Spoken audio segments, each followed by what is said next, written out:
Tuesday's result caps the end of a difficult spell for Derby so far. Yeah, difficult. Probably shouldn't have been, especially the two home games. You had to look at it. We certainly looked at it and thought 4 points would be a minimum out of that if you want top two. Steve McLaren has said all along since he arrived that top six is really the target. Top two will obviously be nice for Derby. You have to wonder whether that's gone now. But no doubt it was a disappointing couple of games. Yeah, the gap between seventh starting to narrow a bit. Would you be a bit worried if you was a Derby County supporter? I wouldn't, not really. Every team goes through peaks and troughs. It happens.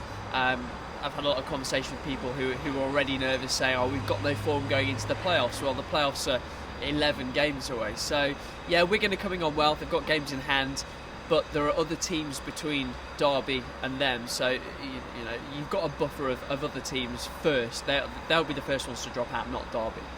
Ed Dawes mentioned on Saturday that McLaren may be implementing changes for the sake of changes. Do you think he might have a point? Yes and no. Spoke to him about that in the pre-match press conference yesterday.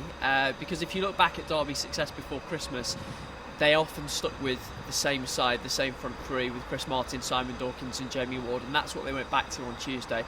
So put it to Steve McLaren in the presser yesterday, is that something you're going to go back to? And I get the sense it will be.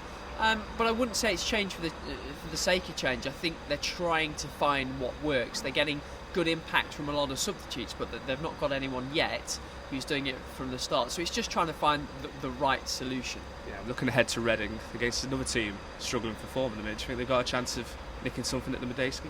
Well, Derby's record against Reading is worse than awful. It's bad. But that said, Derby have been good away from home this season. And we've said over the last few weeks that in some ways it would suit Derby at the moment to play a team who want to play football, and you would think Reading, also going for the top six at home, will come out and try to play a bit. That should suit Derby, provided they can keep 11 men on the pitch. And finally, Mason Bennett off to Chesterfield. Good move for everyone involved? Yeah, I think so.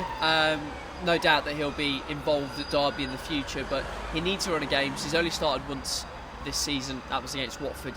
We forget how young he is, but yeah, good move for him and good move for Derby as well, I think.